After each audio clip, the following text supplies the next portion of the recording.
저희가 이제 가장 질문 많이 받는 게 어쨌든 그 미국의 그 중국에 대한 제재가 보시면 제가 준비한 자료 있는데요. 2018년 7월부터 이제 무역 분쟁이 이제 시작이 됐고요. 네. 뭐 그러고 나서 이제 어느 시점부터는 이제 처음에는 이제 푸젠지라는 반도체 중국의 디램 회사, 복권성이 있는 회사인데 거기를 이제 공격을 들어가다가 어느 시점부터 이제 하웨이가 이제 네. 집중 타겟이 됐고 그 당시에 하웨이를 할 때도 워낙 중국을 대표하는 기업이고 너무나 또 중요한 기반이고 우리나라에서도 사실 하웨이 통신 장비를 많이 썼어요.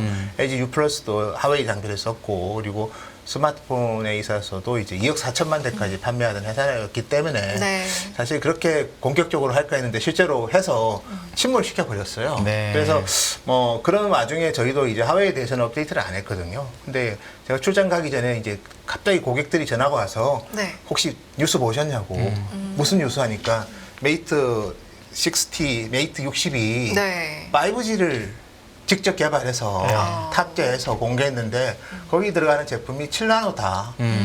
원래 중국은 이제 우리가 제가 준비한 자료 두 번째 페이지를 보시면 네. 세 번째 페이지를 보시면 이렇게 이제 중국에 대한 규제는 크게 세 가지입니다. 먼저 이제 특정 기업을 맞춤으로 핀셋으로 이제 규제하는 블랙리스트가 있고요. 네. 여기는 뭐 물건 넣을 때 미국 정부의 승인을 받아야 됩니다.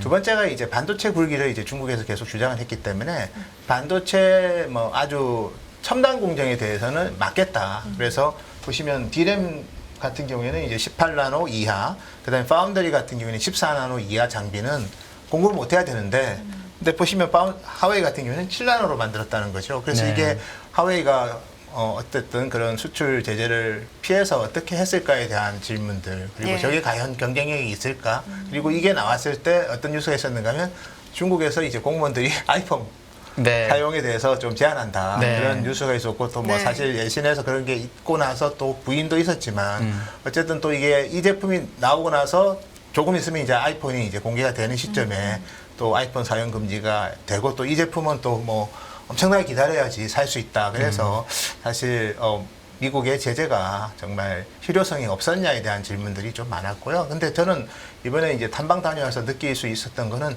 미국의 제재는 너무나 유효하게 작용하고 있다. 왜냐하면 이걸 14나노급으로 만들어 그 장비에서 어떻게 보면 어쨌든 노광 장비 자체가 DUV를 가지고 특히 SMIC는 10나노 이하가 원래 안 되는 회사예요. 14나노가 이제 지원할 수 있는 최고의 공정이었는데 그걸 뚫고 7나노를 만든 게 대단한 것처럼 보이지만 사실 TSMC도 7나노를 할 때 DUV를 했어요, 처음에는.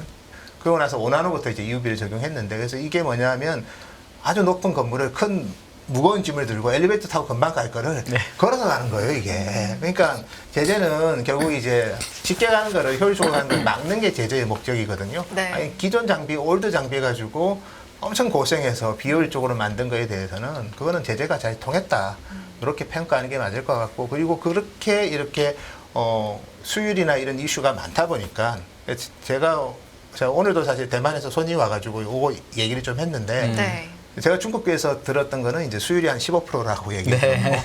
공식적으로 그렇게 이야기하면 그러니까 한 20% 내라고 하는데 그 정도 수율이면 많이 못 만들어요. 네. 지금 메이트 60가 이제 모델이 3개가 있는데 어쨌든 모델 2개는 5G를 지원합니다. 근데 지금 생산을 많이 못 하다 보니까 매장에 가면 물건이 없는 거예요. 네. 그래서 실제로 봤을 때는 정말 인기가 있어서 그럴 수도 있죠.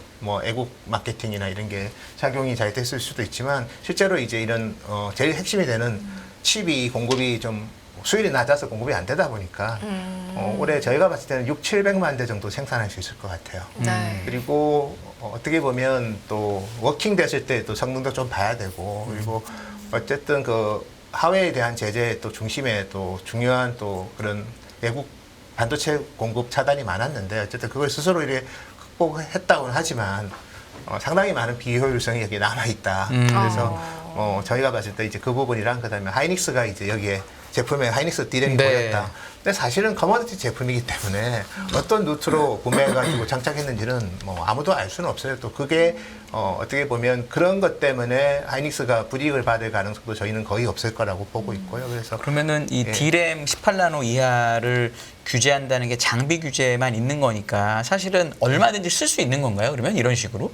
그걸 이런 많이 식으로 궁금해하시더라고요. 예, 그래서 저희가 봤을 때는 기존 장비 가지고 하는 거는 문제가 없고요. 네. 그다음에 이제 기존 예를 들어서 우리가 뭐 기존에 있는 거 가지고 공급을 추가적으로 못 하는 거죠. 네. 추가적으로 이제 예를 들어서 14나노 이하에 대해서는 이제 그 시점부터 공급이 안 되는 거고 기존에 가지고 있던 거로 만드는 거에 대해서는 그게 문제는 안 됩니다.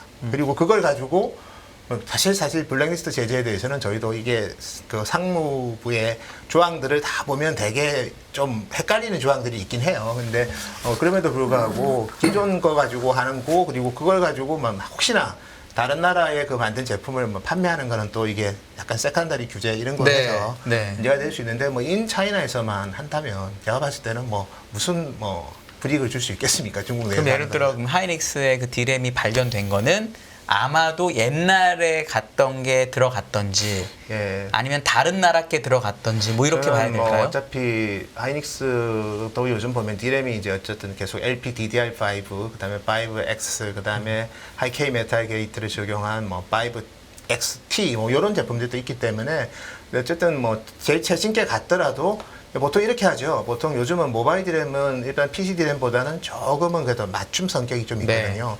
그래서 그 디램에 맞게 PCB 회로 기판을 하웨이가 설계를 했을 수도 있죠. 아. 예, 그래서 실질적으로 왜냐하면 기판에다 그걸 이제 장착을 하기 네. 때문에 그 칩의 사이즈에 맞게 이제 PCB 기판이나 이런 거를 전체 기구물 자체를 설계를 그렇게 했을 수는 있는 거고 그래서 사실은 이제 그런 부분은 크게 뭐 불이익은 없을 것 같고요. 두 번째 이제 저희가 이번에 중국 갔을 때 또 많이 저희도 체크했던 것 중에 하나가 네. 지금 보면 여기 블랙리스트에 보면 YMTC라는 기업도 있거든요. 네. YMTC가 보면 232단위 이제 제품이 중국에서 공급이 되고 있습니다. 지금. 네. 그러면 YMTC는 뭐냐면 아까 저희 규제에 보시면 낸드 128단 이상의 제품이 232단이 지금 공급이 되니까 이것도 네. 이거 제재를 벗어난 거잖아요. 그렇죠. 근데 이게 사실 YMTC는 블랙리스트 든 게 작년 하여튼 후반이었습니다. 그 전에 확보한 장비 가지고 만든 거예요. 네. 그리고 물론 이제 이런 장비로 만들었지만 이걸 또 중국 밖으로 팔면 조금 뭐 어떻게 될지는 저도 봐야 되지만 뭐 현재로서는 이제 인차이나에서만 하는 거고 그래서 뭐 저희가 봤을 때는 결국은 이게 만들었다가 중요한 게 아니라 넥스트 로드맵이 불안하다는 게 중요하고 그리고 미국의 제재가 더 강해지는 거 아니냐. 제가 봤을 때 공화당의 모 의원은 어쨌든 피하지 않았냐. 더 강하게 해라. 근데 그렇게 할 이유도 없는 게 이 제재가 잘 적용이 돼서 저기서부터 저렇게 안 좋은 방법으로 만드는 거예요. 그리고 두 번째는 커머디티에 대해서 자꾸 규제를 하고 그리고 우리가 이제 어떻게 보면 미국 기업들도 당연히 뭐 다른 부품 파는 것도 영향을 부정적으로 받을 수 있는 거고 그 다음에 보시면 하웨이 제재에서 이제 2020년 5월에 보면 2019년 5월에는 이제 미국 기업들만 해당이 됐거든요. 근데 2020년부터는 미국의 기술을 사용하는 동맹 국가들도 그래서 TSMC가 그때부터 공부를 못 하게 되는 거죠. 파운드리 네. 안 하게 된 거죠. 그래서 어느 정도는 이제 제재에 동참했는데 너무 더 하면 반발이 생길 수도 있는 네. 겁니다. 그래서 저희가 봤을 때는 하웨이 제재는 상당히 유효적절하게 적용을 했고 그래서 엘리베이터 타야 될 회사가 걸어서 가게 만들어서 네. 나온 제품이기 때문에 너무 이제 우리가 확대해서 갈 필요는 없을 것 같고요. 그리고 뭐 우리 언론에서도 여러 번 노출됐지만 이제 하웨이가 이제 반도체 팹을 짓는다 그런 소문도 좀 많이 있습니다. 네. 근데 뭐 실질적으로 짓는지 않는지는 저희도 뭐 확인할 방법은 없지만 뭐 그런 반도체 회사들이랑 지분 투자를 좀 많이 하는 거는 맞는 것 같아요. 다만 이제 하웨이도 실적은 많이 좀 나빠졌거든요. 예. 그래서 뭐 예를 들어 스마트폰 관련된 그 컨슈머 사업부는 2018년 4분기보다 그러니까 2020년 참보다 2022년이 연간으로 봤을 때 매출이 55% 줄었어요. 네. 그 다음에 이제 우리 하웨이가 제일 잘하는 세계 1등인 기지국 장비는 매출액이 한 것도 미드 싱글 감소했거든요. 그래서 사실은 이제 하웨이도 뭐 제가 보니까 부채 비율도 좀 올라갔고요. 작년에 애니얼 리포트 보니까 한 60%까지 올랐고 아주 높지는 않습니다. 네. 네. 정보 기업이니까 예, 사실. 그리고 수년금이 한 250억 불. 물론 뭐 정확하게 국영기업이기 때문에 나쁘면 계속 돈을 넣으면 되는데 어쨌든 뭐 결국은 뭐 최근에 뭐 중국의 부동산 뭐 사태도 있듯이 예. 중국도 보면 좀 어차피 할 성장이면 좋은 방향으로 하려고는 하죠. 물론 하웨이가 지향하는 요 뭐 굴기는 중국 정부가 많이 저는 지원을 할 것 같지만 그래도 너무 이제 무작정 그냥 다 할 수는 없는 거거든요. 예. 그래서 하웨이가 최근에 보면 어쨌든 간에 중국의 반도체 회사들 또 지분 투자도 하고 그리고 뭐 언론에서 노출되는 거는 뭐 직접 몇몇 지역에 공장을 짓는다 그런 게 있는데 저도 그 부분은 중국 가서 살피다가는 좀 잘못될 것 같아가지고 아이고. 네, 그래서 한국 와서 또 오늘 또 미팅 해보니까 일정 부분 네. 우리가 검증이 필요하지만 좀 조심스럽게 보는데 다행히 공정이 그렇게 높은 공정은 아니에요. 네. 40나노, 45나노 뭐 요 정도기 때문에 아마 하웨이가 만드는 그 주요 뭐 완제품이 있고 거기에 들어가는 뭐 통신 칩들이 있거든요. 라우터, 스위치 뭐 이런 칩들을 이제 그런 팹에서 또 뭐 할 수도 있는 거고 그래서 너무 우려 섞인 시각으로 볼 단계는 아닌 것 같고요. 두 번째가 이제 저희가 이제 이번에 또 봤던 게 이제 중국의 예. 반도체 장비. 우리가 왜 저한테 질문하죠. 중국의 반도체 굴기는 그러니까 미국이 이렇게 해서 중국이 다 자립하면 어떻게 하느냐. 그 자립의 가장 큰 중심에는 우리가 아까 보면 다 장비 규제잖아요. 네. 그러니까 중국이 이제 반도체 장비를 자립하는 순간에 이제 그때부터는 좀 문제가 되는데 상당히 어려울 거라는 걸 저는 이번에서도 많이 느꼈고요. 그리고 우리가 이제 완제품도 그렇고 예를 들어서 반도체도 그렇고 반도체는 특정 공정을 핵심이 되는 공정 하나 막으면 못 만들어요. 네. 그다음에 완제품은 핵심이 되는 부품 하나만 공급을 안 해도 그 완제품은 못 만드는 예. 거죠, 사실은. 그래서 너무나 많은 부품이 완제품에 들어가고 또 반도체는 이렇게 다양한 공정들이 들어가기 때문에 여기서 핵심이 되는 공정 하나만 딱 막아버려도 제대로 된 제품이 안 나온다는 거죠. 대표적으로 리소그래피 같은 그 경우에 중국에도 이제 리소그래피 하는 회사가 있습니다. 노광 장비 만드는 상하이 마이크로 이제 SME라고 해서 상하이 마이크로 일렉트로닉스 이퀴먼트라는 회사가 있거든요. 근데 여기서 이제 90나노까지 지원하는 노광 장비를 만드는데 거기까지 가봤자 네. 사실 우리가 지금 말하는 선단 공정하고는 뭐 갭이 많이 크죠. 그래서 네. 또 이런 게 하면 또 차단할 수 있는 방법도 많고 그래서 제가 봤을 때는 어쨌든 그 국산화율이 올라가는 건 분명해요, 중국이. 반도체 장비 기준으로 보면 후공정 같은 경우에는 실질적으로 한 60에서 70%가 이제 국산화가 됐고, 중국의 이제 후공정 장비 회사 중에 이제 JCET라는 회사가 있어요. 장강정자라고 있는데요. 거기가 이제 우리나라 기업, 한때 우리나라 기업이었던 치팩. 그걸 이제 싱가포르의 스태치가 인수해서 스태치 치팩이라는 되게 유명한 회사가 있었는데 거기를 인수를 해요. 그래서 후공정 쪽으로는 중국도 많이 앞서 있지만 전공정에는 이렇게 아직까지는 정말 그렇게 의미 있는 회사들은 많지 않거든요. 여기서 이제 보시면 에이맥이라는 회사가 있어요, 식각에. 예. 이 기업 같은 경우는 이제 TSMC에도 일부 식각 장비가 들어갔어요. 네. 그다음에 이제 여기 보면 이제 클리닝 쪽에 보면 ACM 리서치가 있거든요. 네. 여기는 이제 한국 하이닉스한테도 공급을 좀 하긴 했는데 상당히 미미한 수준이고요. 여전히 이제 중국 중심으로 하고 있고 또 아직은 저희가 봤을 때는 아주 어드밴스드된 공정 쪽은 아니기 때문에 국산화율이 높아지는 거랑 자립하는 거랑은 또 다른 거라는 거. 네. 그건 저희가 좀 구분해야 될 것 같습니다. 네.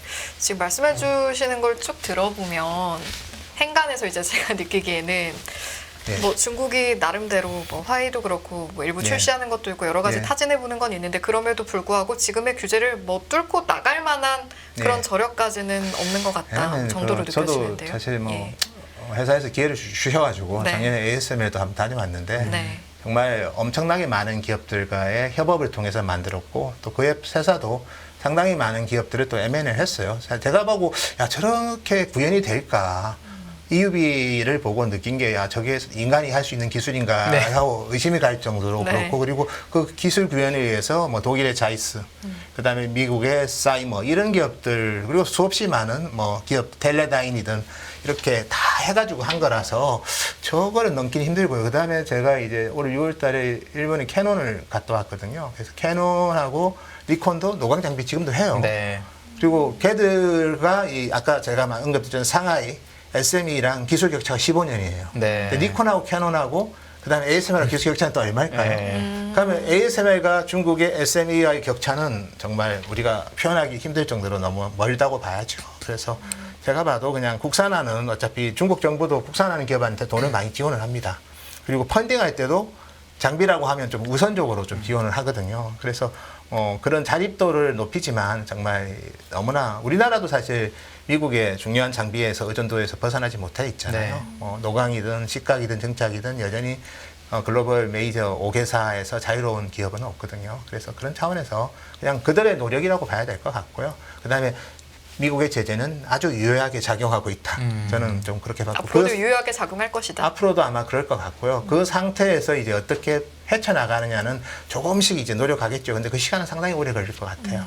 예. 여기 그 GPU 수출 규제 이제 엔비디아, AMD 네. 이제 안 가잖아요. 예. 근데 이제 엔비디아나 AMD의 실적 발표를 자꾸 듣고 있으면 그렇죠. 뭐 젠슨 황이든 리사스도 예. 계속 주장하는 게 중국 매출 비중이 우리가 높다. 20몇 프로 되죠. 된다. 그래서 이거 계속 이렇게 하면은 우리한테도 나쁘고 그렇죠. 미국 경제에도 나쁘고 이런 얘기를 자꾸 하거든요. 예. 그래서 제가 요즘에 보니까 예. AMD나 이제 엔비디아 같은 인텔 CEO들이 자꾸 정치인들 찾아가고 그렇죠. 그래서 약간 저급을 만들면 팔게 해줄 거냐라는 얘기를 자꾸 하는 것 같은데 예, 예.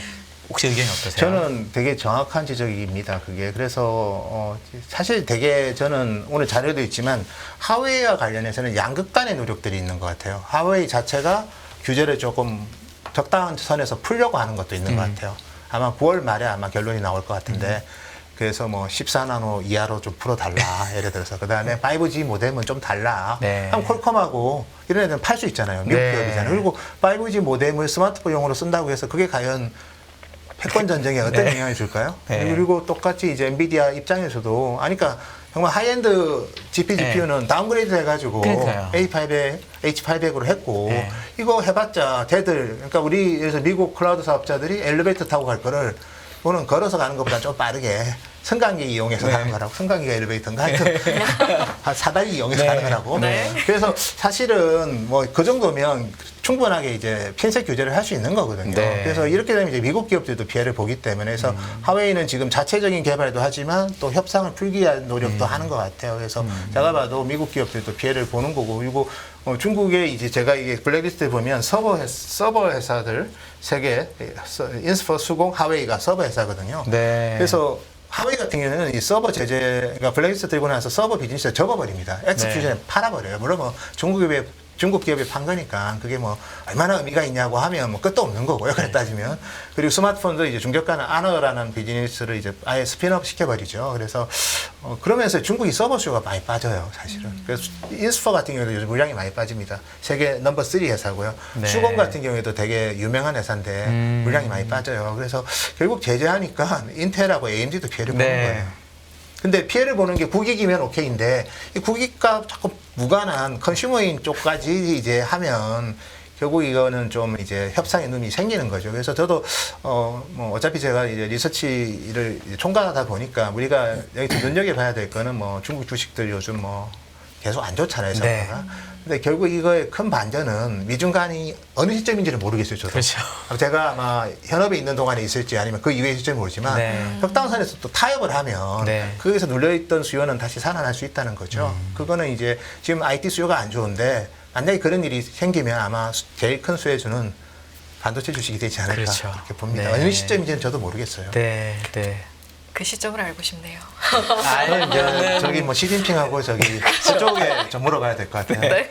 저도 반도체 정말 주를- 중요한 데이터라 네. 이걸 알 수 있는 사람은 최고죠. 네. 그래서 약간 개인 투자자로서 네. 반도체주를 주시하는 개인 투자자로서 이제 잠시 속마음을 이야기해봤습니다. 네. 이제 저희 중국 화이를 고리로 해서 반도체주까지 해가지고 엮어서 함께 다뤄봤는데 보니까 또 엔비디아 가속 컴퓨팅 이야기도 가져오셨어요.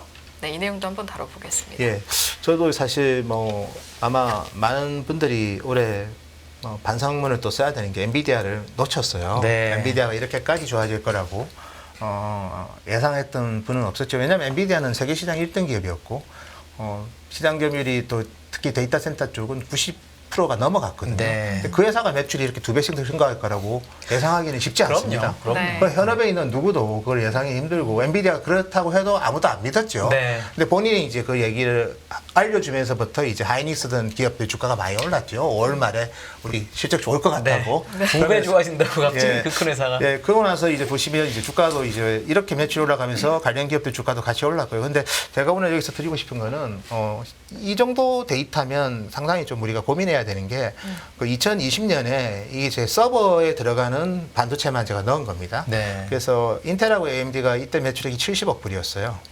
근데 이때 엔비디아가 15억 불이었거든요. 네. 그러니까 뭐 거의 뭐 그죠? 엄청난 매출 차이가 납니다. 근데 이번 분기를 보면 엔비디아 매출이 100억 불이 넘었어요. 네. 네. 네, 인텔 AMD 합치면 50억 불이거든요. 예, 인텔이 특히 많이 빠진 거 아닌가요? 예. 근데?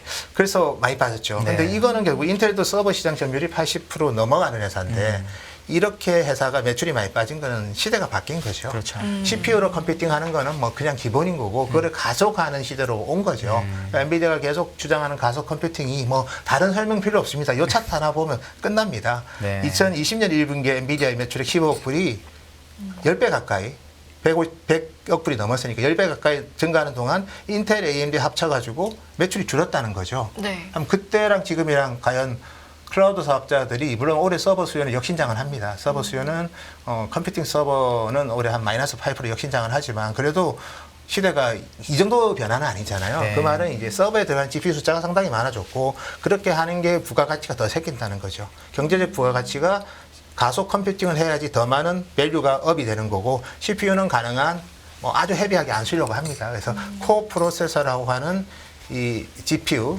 저는 범용 가속기를 GPU라고 부르고요.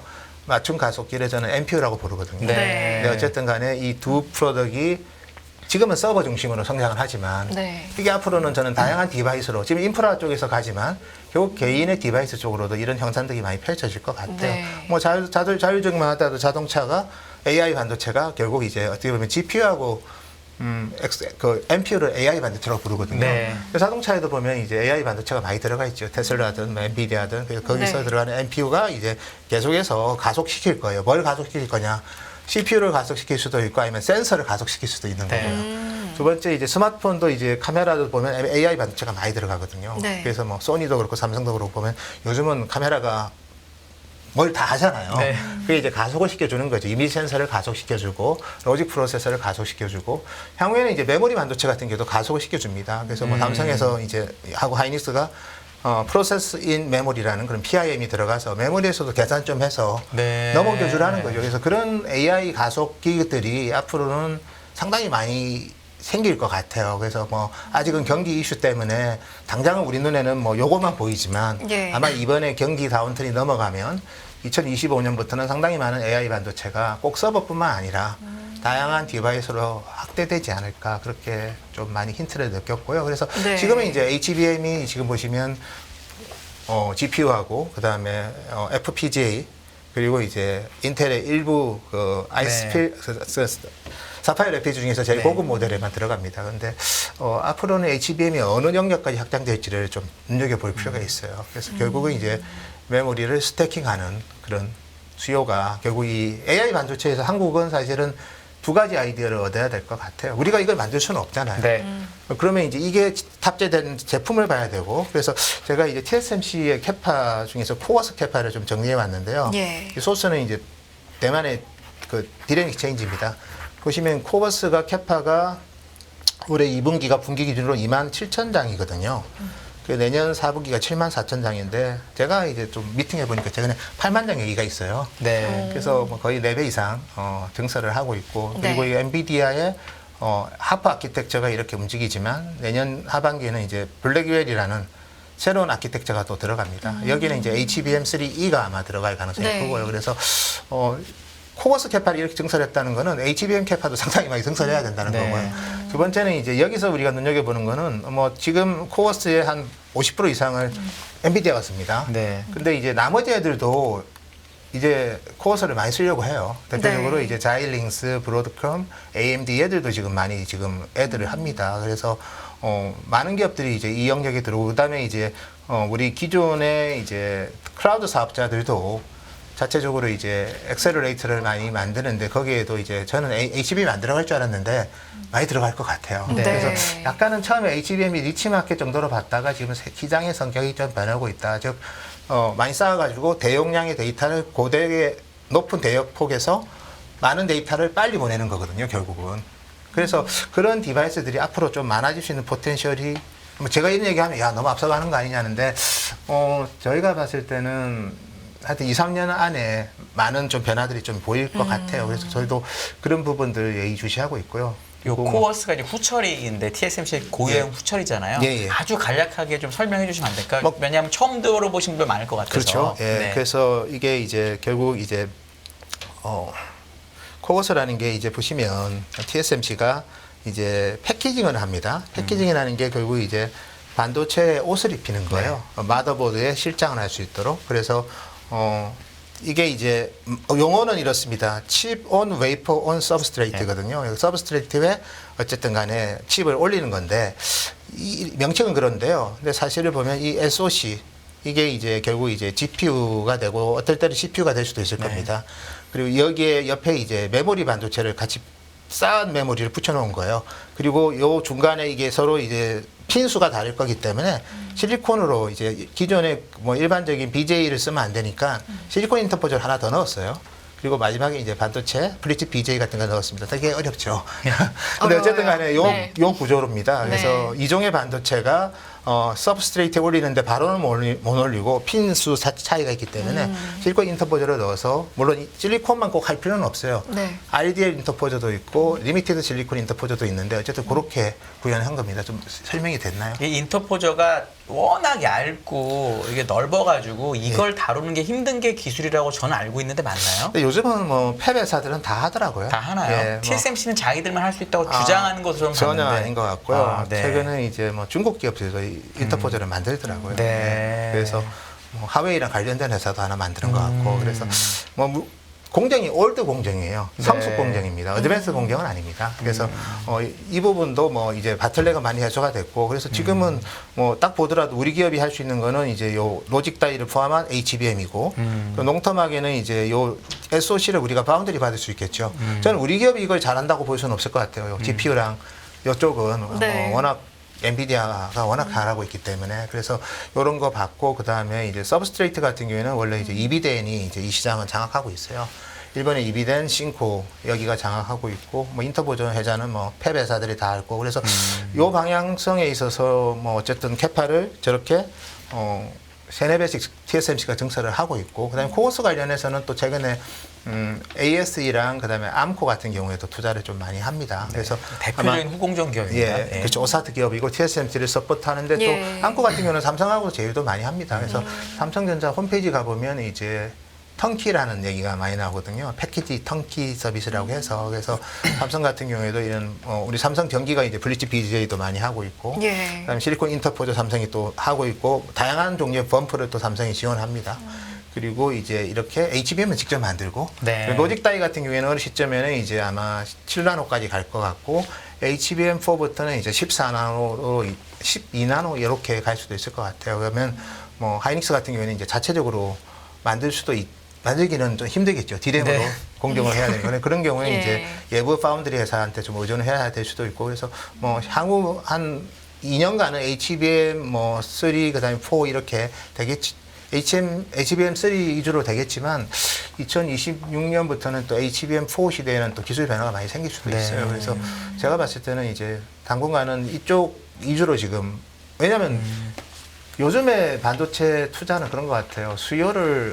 오더를 받고 투자하는 경우가 많습니다. 그러니까 그냥 투자해놓고 기다리는 그게 대표적인 게 메모리인데. 옛날에. 네. 예, 근데 로직 파운드리는 원래는 오더를 받고 투자를 하는데 뭐 이것도 보면 HBM도 보면 우리가 이거는 정말 맞춤이잖아요. 그러니까 이거는 약간은 메모리 제품이긴 하지만 로직 파운드리 옆에 있어야 되는 제품, 니어 네. 메모리거든요. 그래서 이런 경우에도 이제 어느 정도는 좀 오더와 가시성을 보고 투자하는 거죠. 그러니까 장비 투자했는데 왜냐하면 이렇게 TSB 뚫어가지고 해야 되는데 그 라인을 다른 라인으로 사용할 수가 없거든요. 반드시 그 용도로만 써야 되거든요. 네. 그럼 수요가 갑자기 빠지면 이게 가동률이 팍 떨어지면 이게 적자가 많이 날 수 있어요. 지금은 괜찮지만. 네, 그래서 네, 네. 결국 투자를 이렇게 두세 배 늘릴 때는 고객과의 충분한 소통을 하고 고객도 어느 정도는 개런티를 해줘야 됩니다. 근데 개런티를 해준다는 거는 시대가 변했다는 거를 이제 이 테크놀로지가 변한다는 거를 고객도 많이 이제 느끼고 이거 필요하다고 TSMC에 얘기하고 코어스는 늘렸으니까 고객은 야 HBM은 안 늘려? 그러면서 이제 가는 그림이기 때문에 뭐 저는 그렇습니다. 전자산업 눈에 잘 안 보이죠. 컨슈머 제품은 좀 보이기도 합니다. 상식적인 관점에서 경기 안 좋으면 전자제품 안 사니까. 근데 인프라 제품은 이제 농텀한 기술의 전략을 보고 접근해야 되거든요. 근데 지금은 서로 헷갈리잖아요. 기술이 워낙 빨리 변하기 때문에. 네. 클라우드 사업자들도 많이 헷갈려 해요. 야, 이거 다 쫓아가야 돼. 근데 이제 어느 정도는 공감을 해서 얘기를 한 것 같아요. 그래서 이런 방향의 투자를 좀 얘기한 것 같고. 그래서 제가 봤을 때는 지금의 HBM 캐파 투자는 단순하게 우리 목적을 갖고 한다기보다는 고객의 수요가 있었기 때문에 투자를 하는 것 같고요. 그래서 삼성도 최근에 이제 주가가 올랐다가 이제 다시 오늘은 좀 빠지긴 했지만 많이 올랐을 때 보면 HBM3 엔비디아에 공급하는 거 가지고 주가가 많이 하루에 엄청 올랐었잖아요. 올랐죠. 그래서 네. 결국 이제 엔비디아 입장에서는 이 HBM3의 규격만 삼성이 맞춰주면 되는 겁니다. 하이닉스가 주로 공급했지만 주력으로 네. 공급했지만 삼성이 이제 그 규격이 뭐냐? 결국 이제 높이.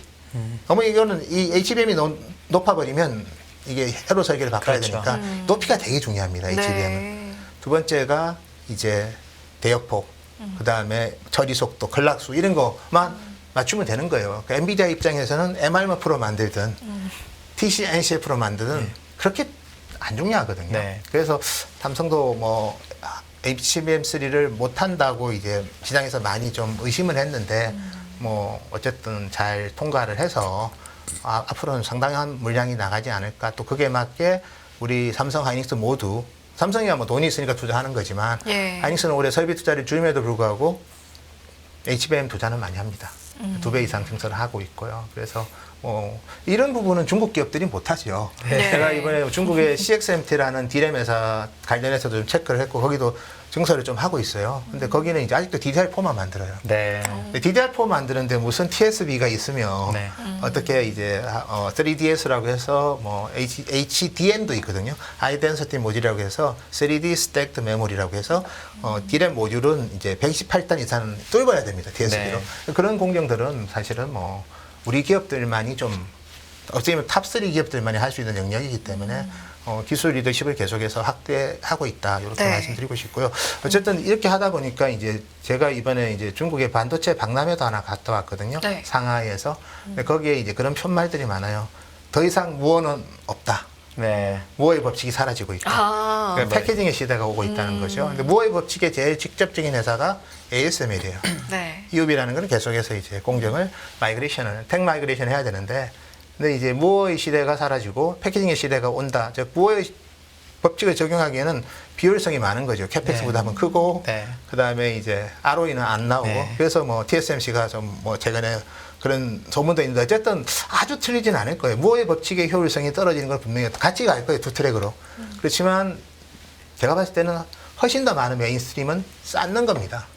그러니까 스태킹하고 이종의 반도체를 쌓는 시대로 가기 때문에 이 코어스가 다 스태킹 기술이거든요. 그리고 이렇게 쌓는 것보다 더 효율적인 기술들이 앞으로 많이 나올 수 있을 거예요. 그런 기술을 개발하는 회사가 한국에서 나오면 좋은 거고 네. 또 그런 기업과 우리 삼성 하이닉스가 협업을 잘해야 될 것 같고 그래서 그런 차원에서 저는 이제 요 어드밴스드 패키징 이야기를 좀 드리겠습니다. 예, 좋습니다. 오늘 뭐 제한된 시간 때문에 제가 많은 얘기는 드릴 수 없을 것 같고요. 그래서 TSMC가 올해 설비 투자를 줄입니다. 그래서 360억 불 작년에 투자를 했고 올해 아마 300억 불 초반 정도 투자할 것 같아요. 또 낮췄거든요. 근데도 투자를 하는 게 있어요. 바로 어드밴스드 백엔드 팹 같은 경우에 5번째 공장을 지었습니다. 대만에. 네. 여기는 다 이제 AI 뭐 이렇게 뭐 우리 HPC 이런 첨단 패키징과 관련된 공장은 아무리 설비 투자를 줄여도 증설한다는 거고요. 네. 6번째 공장을 또 짓고 있어요. 그게 또 중요한 것 같고요. 그 다음에 인텔 같은 경우에도 지금 뭐 올해 설비 투자를 14% 이상 줄입니다. 200억 불 정도 되는데 그럼에도 불구하고 말레이시아에 60억 불을 넣어서 패키징 공장 펠리칸 플랜트를 짓고 있어요. 근데 여기 보면 이제 포베로스라고 해서 인텔도 이제 3D 패키징이 이제 있거든요. 그래서 로직 다이에 로직으로 올리는 거예요. 네. 그 사이에는 뭐 범프 같은 게 들어갈 수 있겠죠. BGA 같은 게. 플리지 BGA가. 근데 넥스트는 하이브리드 본딩으로 갑니다. 직접 붙인다는 거죠. 네. 그래서 대개 보면 이제 이런 식으로 기술의 변화의 변곡점이 있는 것 같고 또 그런 투자를 많이 하고 있고 그래서 지금 HBM3는 아직까지는 뭐 기존의 마이크로 펌프로서 이렇게 쌓지만 HBM4부터는 이제 이걸 더 쌓아야 되거든요. 대역폭을 높이려면 더 쌓는 것밖에 더 있으니까. 네. 그럼 네. 이거 더 쌓아버리면 이 보호를 또 넣어야 되니까 아주 두꺼워지는 거죠. 네. 그럼 기구적으로 보면 원가 부담이 상당히 커질 거고 그래서 앞으로는 이제 이 보호를 없애버릴 가능성이 상당히 큽니다. 그러면 이걸 우리가 이제 구리2구리라고 해서 하이브리드 본딩이라고 부르거든요. 네. 그래서 그런 식의 이제 기술 투자, 기술 변화들이 향후 5년 내에 상당히 많이 나타날 것 같아요. 그래서 워낙 이제 우리나라 또 주식 투자자들이 소부장 좋아하기 때문에 네. 소부장 하는데 어쨌든 그런 기술의 큰 트렌드에 대한 준비를 잘 하신다면 아마 소부장 투자가 뭐 단기적으로 좀 뭐 실적 따라 주가가 많이 변동이 크지만 좀 장기적으로는 좀 마음 편하게 하려면 공부를 많이 해야 되거든요. 그래서 제가 드리고 싶은 건 그렇습니다. 올해 삼성전자는 설비 투자를 뭐 작년 수준은 유지한다고 하고 TSMC, 인텔 모두 설비 투자를 줄여요. 글로벌 다운턴을 누구든 극복을 못합니다. 스마트폰 PC를 안 사는데 네. 어떻게 하겠습니까? 서버도 AI 서버 투자만 있지 남은 수요는 없거든요. 일반 컴퓨팅이랑 스토리지 서버는 수요가 없는데 그럼에도 불구하고 대규모 투자를 하는 영역은 과연 뭘까? 그리고 올해 하이닉스 주가가 왜 좋았을까? 결국 HBM이었던 거. HBM을 열어보니까 다 쌓는 거예요. 그리고 다른 반도체끼리 붙이는 거고. 그리고 우리가 칩넷이라고 우리가 많이 아는 것처럼 큰 사이즈의 칩을 만들면 수율이 안 좋아요. 그러니까 그 칩을 잘게 만들어서 붙이면 칩 자체는 수율이 좋아지거든요. 웨이퍼당 몇 다이 수는 많아지고 그리고 그걸 붙이는 칩넷 기술과 또 이렇게 뭐 이종의 반도체를 쌓는 기술 이렇게 쌓고 붙이고 그러면 심플하게 보면 자르고 구멍 내고 붙이고 네. 그리고 열로 붙여버리고 네. 이런 쪽이 길게 봤을 때는 되게 포텐셜이 있을 것 같아요. 그리고 우리나라가 못하느냐 그렇게 물어보면 저는 이제 내가 이제 뭐 하여튼 오사트 기업들을 오랫동안 봐왔다 보니까 BJ 기판 쪽도 한국이 좀 뭐 일본보다는 떨어집니다, 솔직히. 대만하고 뭐 경쟁하는 구조긴 하지만 오사트 중에는 한국 기업들이 몇 개 있어요. 네. 암코가 사실은 안암 반도체 패키지에서 분리된 회사고 예. 우리나라에도 공장이 있습니다, 암코가. 그다음에 이제 아까 뭐 JCT 얘기했지만 그 칩팩이라는 것도 인천에 공장이 있어요. 그러니까 하이닉스 패키지 사업부에서 나온 거고 그래서 어떻게 보면 우리나라가 사실 패키지의 기반이 나쁜 나라는 아니에요. 근데 세계적인 기업은 이제 대만에 있고 또 중국에 있고 또 우리 기업이지만 미국에 상장이 돼 있는 거죠. 그래서 그런 부분들에 대해서 아마 앞으로는 협업을 좀 많이 할 것 같아요. 그래서 저는 왜냐하면 지금까지 삼성 하이닉스는 이제 메모리 반도체였기 때문에 그냥 테크 마이그레이션만 하면 되는 줄 알았어요. 네. 그리고 3D 랜드 쌓고 스케일링 스태킹만 잘하면 세계 1등을 했고 근데 이제는 이제 삼성이 파운드리에서 역사를 바꾸려고 하지 않습니까? 그러면 메모리만 쌓는 게 아니라 다른 거랑 같이 잘 쌓아야 되거든요. 그래서 최근에 이제 삼성이 패키지 턴키라는 얘기를 자주 하는데 그러려면 이게 혼자서 할 수는 없어요. 협력사들이랑 많이 해야 되기 때문에 뭐 그런 부분은 제가 뭐 단기적인 실적을 얘기하는 건 아니고 그냥 올해 뭐 HBM은 좋았고 뭐 하이닉스 좋았고 그다음에 엔비디아 너무 좋았고 이제 그 상황에서 좋은 거는 주가에 다 반영을 하고 있는 거죠. 앞으로 이제 어떤 변화가 있을까를 놓고 볼 때 저는 좀 놀라운 게 이제 TSMC가 설비 투자 줄이는데 패키지 투자는 하나 더 하는 거고 네. 인텔이 그 없는 살림에 패키지 공장을 또 짓고 있고 삼성도 이제 작년 연말부터 이제 패키지 팀을 만들었어요. 그래서 삼성은 이제 뭐 2군데의 공장이 있습니다. 온양, 아산에. 그래서 저는 이제는 정말 무어의 법칙에서 패키징의 시대로 큰 변곡점이 온 것 같아요. 그래서 네. 그런 관점에서 반도체를 너무 이제 메모리 반도체 언제 고정 가격 오르냐. 그리고 지금은 이제 이 HBM이나 이런 거로 주가가 이미 올랐기 때문에 고정 가격이 오르면 이제 주가는 올라가겠죠. 그렇지만 올라가는 탄력은 HBM으로 이미 한번 시세가 났기 때문에 그다음부터는 탄력적이지는 않을 것 같아요. 그냥 저점이 좀 올라가는 모습이고 그래서 오히려 그런 것보다는 이제 우리나라도 정말 새로운 변화를 또 삼성이 많이 하기 때문에 그거는 관련해서 공부를 많이 한다면 좀 좋은 기회가 있지 않을까 그렇게 보고 있습니다. 그래서 제가 준비한 내용은 이 정도. 그래서 삼성의 이제 턴키에 대해서 얘기를 드리면 네. 그래서 삼성전자 같은 경우에도 보면 이렇게 홈페이지에 있는 겁니다. 네. 삼성이 이제 메모리 잘 만드니까요. 네. HBM이든 잘 만들고 이렇게 이제 협업해서 로직과 이렇게 잘 우리가 집적화를 잘한다는 거고 그다음에 이제 첨단 패키징도 올해 투자를 좀 많이 하고 있고 그다음에 생태계도 괜찮다. 뭐 인하우스에 패키징 캐파도 있고 그다음에 외부 오사트랑 하고 있고 뭐 PCB도 장기 계약을 잘한다는 건데 어쨌든 뭐 회사가 이렇게 홍보를 하지만 시간이 가면 갈수록 이 분야에 집중하는 건 분명한 것 같아요. 그래서 결국 이제 뭐 TSMC는 다 잘하죠. 쉽게 넘을 수 있는 산은 아니라고 보는데 어쨌든 우리가 또 하는 거는 또 메모리 반도체도 갖고 있으니까 나중에는 이게 서로 그냥 분리된 패키징 시대에 이러면 TSMC는 로직만 파운드리 잘하면 되는 거예요. 근데 TSMC가 대단한 게 로직하고 메모리를 잘 쌓았잖아요. 그리고 인포 같은 경우에는 아예 반도체 기판 자체를 없애버렸고 그런 거는 되게 TSMC가 잘한 건데 저는 한국에서도 앞으로 그 부분은 캐치업할 수 있는 능력은 충분히 있을 것 같고 그 배경에는 좋은 인력들이 많이 있습니다, 한국에. 예. 지금까지는 우리가 간과했던 분들이 되게 숨어 있는 분들이 많고 해서 네. 그런 생태계를 잘 구축한다면 주식도 그런 쪽에서 시세가 있는 종목들이 또 나올 수도 있을 것 같고요. 그리고 삼성전자도 지금 파운드리에 대해서 이거 뭐 언제 잘 될까. 그래서 저희가 이제 계속 하는 거는 3나노 만든다, 1.4나노 만든다 해서 계속 이제 무어의 법칙만 우리가 보고 있는데 지금 이 시대는 무어의 법칙이 아닌 것 같아요. 엔비디아가 이게 무어의 법칙으로 한 게 아니잖아요.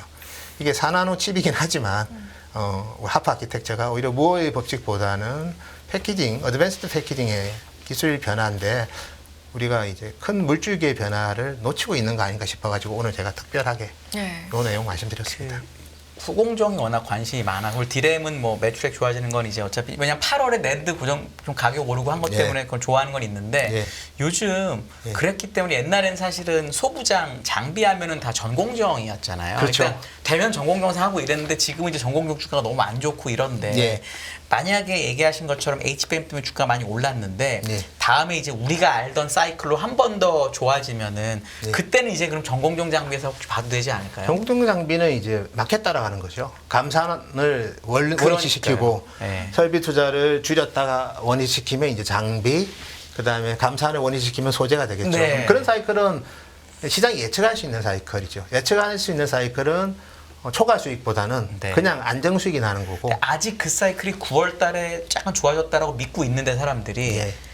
완벽히 믿고 있다는 생각이 잘 안 들어서. 그렇죠. 맞아요. 예, 맞아요. 그래서 그렇거든요. 왜냐하면 분명히 8월에 랜드 좀 가격 뭐 살짝이지만 오르긴 했고 뭐 이러고 있는데 진짜야 아니야 이러 왔다 갔다 하거든요. 예, 그래서 그럴 때는 혹시 초과수익 있지 않을까 제가 싶어가지고. 이제 오늘도 사실 이제 트렌드포스 미팅을 하고 왔어요. 그분들이 한국 오셔가지고 저희 사무실에서 미팅을 하면서 이제 디베이트를 좀 했죠, 서로.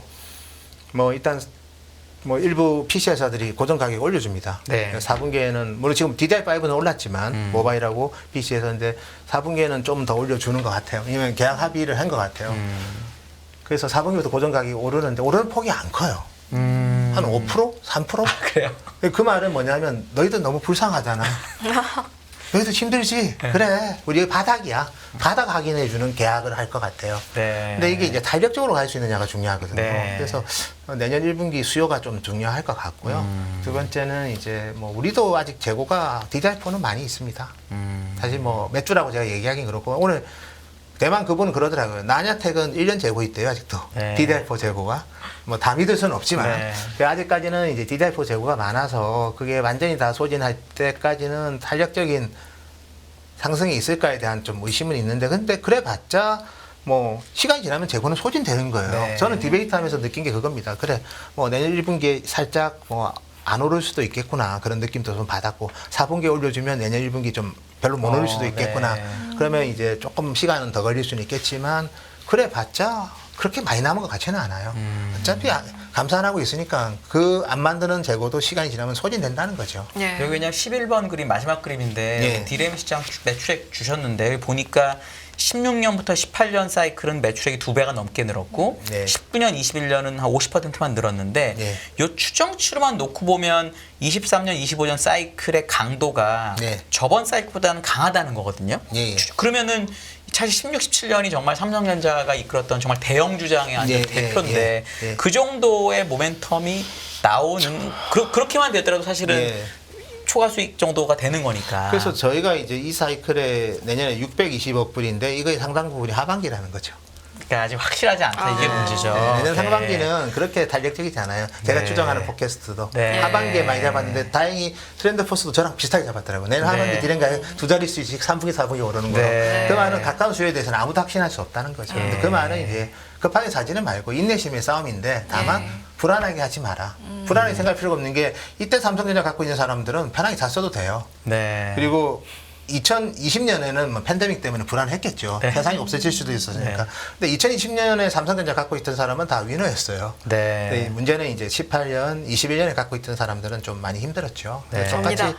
예. 저예요. 아, 그래요? 네. 아, 죄송합니다. 아유, 아닙니다. 괜찮습니다. 근데 2023년이기 때문에 네. 너무 힘들게 생각할 건 없고요. 예. 그냥 내년 1분기까지 조금 재고 조정이 더 있겠네. 그래 가격은 더 이상 안 빠지네. 올랐는데 이거밖에 안 올라. 실적은 감산했는데 왜 삼성전자 3분기 실적이 이거밖에 안 나와? 네. 뭐 그런 시간이죠. 그게 이제 기간 조정의 기간이죠. 네. 그렇지만 디렉션은 결국은 레벨업이 되는 기회가 저는 뭐 최소한 내년 하반기에는 뭐 보수적으로 보는 분들도 다 내년 네. 하반기는 좋게 보고 있기 때문에 네.